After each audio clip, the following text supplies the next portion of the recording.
ঋতব্রত তৃণমূলে যোগ দেওয়ার দুদিনের মধ্যে কালীঘাট তৃণমূলের কর্মসূচিতে উপস্থিত হলেন মদন মিত্র। বিধানসভা চত্বরে কালীঘাট তৃণমূলের কর্মসূচি, আর সেই কর্মসূচিতে হঠাৎই হাজির হলেন মদন মিত্র। কথা বলেন শোভনদেব চট্টোপাধ্যায় এবং বিমান বন্দ্যোপাধ্যায়দের সঙ্গে।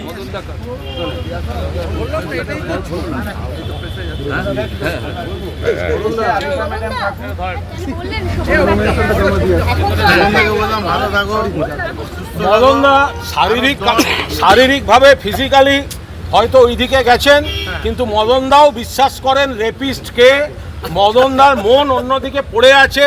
কাপুরুষের মতো ইডি দিয়ে বৌদি আর ছেলেদেরকে নোটিশ দিয়েছে। ফলে আমরা চাই মদনদা ভালো থাকুক, 2-4 দিন যা মন চায় প্রাণ চায় বলুক। আমরা এটুকু জেনে রাখছি, আমাদের ভেতরের একটা লোক ওদের মধ্যে রইল। আমি চাই শোভনদা আগামী 10 বছর বিরোধী আসনে বসুক। 10 বছর বিরোধী আসনে বসবো, সরকারি আসনে সেই হতে। এটা কি বললি? ঠিক ঠিক ঠিক। আবার আসিব ফিরে এই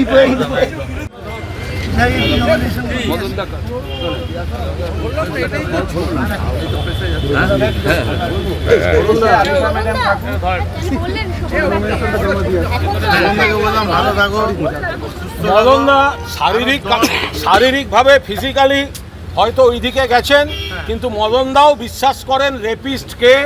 মদনদার মন অন্যদিকে পড়ে আছে। কাপুরুষের মতো ইডি দিয়ে বৌদি আর ছেলেদেরকে নোটিশ দিয়েছে। ফলে আমরা চাই মদনদা ভালো থাকুক, 2-4 দিন যা মন চায় প্রাণ চায় বলুক। আমরা এটুকু জেনে রাখছি, আমাদের ভেতরের একটা লোক ওদের মধ্যে রইল। আমি চাই শোভনদা আগামী 10 বছর বিরোধী আসনে বসুক। 10 বছর বিরোধী আসনে বসবো, সরকারি আসনে সেই হতে। এটা কি বললি? ঠিক ঠিক ঠিক। আবার আসিব ফিরে এই কৃষ্ণেন্দু অধিকারী আমাদের প্রতিনিধি রয়েছেন আমাদের সঙ্গে টেলিফোন লাইনে। কৃষ্ণেন্দু, মাত্র 2 দিন আগে খোলা হওয়ার সন্ধান পেয়েছিলেন মদন মিত্র। একেবারে ঋতব্রত তৃণমূলে গিয়ে যোগদান করেছিলেন। অভিষেক বন্দ্যোপাধ্যায়কে একেবারে হিটলারের সঙ্গে তুলনা করেছিলেন। সেই মদন মিত্র কি কারণে আজ কালীঘাট তৃণমূলে কর্মসূচিতে গিয়ে উপস্থিত হলেন? দেখো, এটা কাকতালীয়, কিন্তু এই ঘটনা বিধানসভাতেই ঘটেছে, বিধানসভা চত্বরে। আজকে মদন মিত্র, যিনি 2 দিন আগে শিবির বদল করেছেন, কালীঘাট তৃণমূল ছেড়ে ঋতব্রত তৃণমূলে যোগ দিয়েছেন, তিনি আজকে বিধানসভায় ঢুকেই ঋতব্রত বিরোধী দলনেতার যে ঘর, সেই ঘরে যান এবং সেই ঘরে খানিকক্ষণ বসেন, তারপর বেরিয়ে আসেন এবং আম্বেদকর মূর্তির পাদদেশে আজকে অবস্থান বিক্ষোভ কর্মসূচি করছিলেন তৃণমূলের, অর্থাৎ কালীঘাট তৃণমূলের সদস্যরা। সেখানে শোভনদেব চট্টোপাধ্যায়, অশোক দেব, বিমান বন্দ্যোপাধ্যায়, কুণাল ঘোষ তারা উপস্থিত ছিলেন। এবং আচমকাই সেই মঞ্চের কাছে বা সেই অবস্থান স্থলের কাছে চলে আসেন মদন মিত্র এবং শুরু করেন। এবং এতেই চাঞ্চল্য তৈরি হয় যে মদন মিত্র কিছুক্ষণ আগে ঋতব্রত বন্দ্যোপাধ্যায়ের ঘরে ছিলেন, ঋতব্রত বন্দ্যোপাধ্যায়ের শিবিরে যোগ দিয়েছেন 2 দিন আগে তিনি হঠাৎ কালীঘাট তৃণমূলের আজকের মঞ্চে কেন। এবং সেখানে এসেই কুণাল ঘোষ অবশ্য মদন মিত্রকে নিয়ে কথা বলতে যে মদন মিত্র মন থেকে যাননি, ঠিকভাবে গেছেন এবং আগামী দিনে ফিরে আসবেন। এবং মদন মিত্র পাল্টা বলেন যে আগামী 10 বছর ধরে শোভনদেব চট্টোপাধ্যায় বিরোধী আসনেই বসবেন। এই পর্ব শেষ হওয়ার পর মদন মিত্র অবশ্য তার ব্যাখ্যা দিয়েছেন যে তিনি গিয়েছেন কারণ এটা হচ্ছে সৌজন্য বোধের জন্য গেছেন, তাতে তার অবস্থান বদল হচ্ছে না। তিনি যে কালীঘাট তৃণমূল ছেড়েছেন, সেই কালীঘাট তৃণমূল থেকে সেই অবস্থানে তিনি আছেন এবং আগামী 21শে জুলাই কি আছে মদন মিত্র বলছেন। কৃষ্ণেন্দু, তুমি আমাদের সঙ্গে থাকো, আমরা একবার শুনে নি মদন মিত্র তিনি একেবারে কুণাল ঘোষকে পাল্টা কটাক্ষ করে কি বলেছেন। আমি আমার নৈতিক চরিত্র থেকে কখনো সরব না। মন নিয়ে বোধহয় বায়ু, আলো, হাওয়া সব নিয়ে যত গান, পাখি, ফুল, সব থেকে বেশি গান হয়েছে মন নিয়ে। আজ মন চেয়েছে আমি হারিয়ে যাব আমি তোমার সাথে। এখন কুণাল ঠিক আমার সঙ্গে হারাতে চাইছেন না অন্য কিছু করতে চাইছেন বুঝতে পারিনি। তবে আমার মনে হচ্ছে বোধহয় কুণালের হারাবার দিনটা খুব তাড়াতাড়ি। আর স্ত্রী পুত্র তো আমাদের দেশের এজেন্সি ডেকেছে, যাবে, এর আগেও ডেকেছে, গেছে, বাড়িতে এসছে। সত্যিই যদি আমি কোনো অন্যায় করে থাকি তার তো বিচার হওয়া উচিত। কৃষ্ণেন্দু অধিকারী আমাদের প্রতিনিধি রয়েছেন আমাদের সঙ্গে। কৃষ্ণেন্দু, মদন মিত্র আবার কুণাল ঘোষকে নিয়ে একটা ইঙ্গিত করছেন।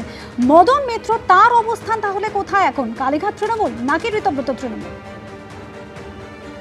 দেখো, অবস্থান কোথায় সেটা মদন মিত্রই সবচেয়ে বেশি স্পষ্ট করতে পারবেন, কিন্তু আজকের এই ঘটনা খুব কৌতূহল তৈরি করেছে, চাঞ্চল্য ছড়িয়েছে।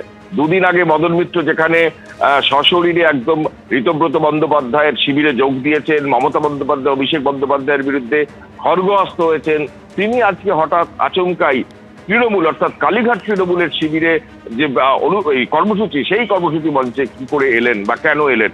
যদিও তিনি বারবার বলছেন যে এটা হচ্ছে সৌজন্যের বিষয়, এতদিন তারা একসঙ্গে রাজনীতি করেছেন, ওই জন্য দেখা হয়েছে, কথা বলেছেন, এবং পাল্টা মদন মিত্রকে কুণাল ঘোষ বিঁধেছেন সেই মঞ্চ থেকেই যে মদন মিত্র মানসিকভাবে তিনি যাননি ওখানে, মানসিকভাবে তিনি আমাদের সঙ্গেই আছেন, অর্থাৎ কালীঘাট তৃণমূলের সঙ্গেই আছেন।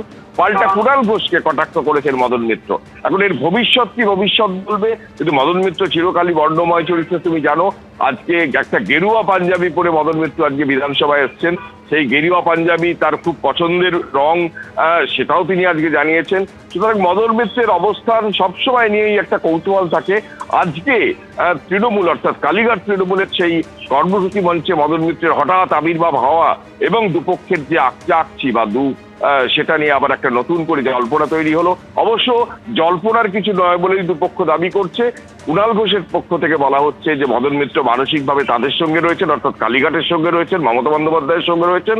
শারীরিকভাবে যেহেতু সমন পেয়েছেন ইডির তার পরিবার, সুতরাং তিনি ঋতব্রত পন্থীদের দলে যোগ দিয়েছেন।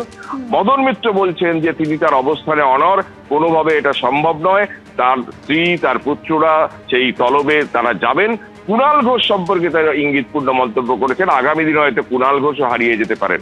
অর্থাৎ এই আকচির মধ্যেই বিধানসভা চত্বরের যে ছবিটা আজকে কৌতূহল তৈরি করলো, যে কালীঘাট তৃণমূলের মঞ্চে বা কর্মসূচিতে আচমকাই মদন মিত্রের হাজিরা, মদন মিত্রের উপস্থিতি, এবং তা নিয়ে বেশ কৌতূহল তৈরি হলো রাজ্য রাজনীতি। একেবারে ধন্যবাদ কৃষ্ণেন্দু। এবিপি আনন্দ, এগিয়ে থাকে, এগিয়ে রাখে।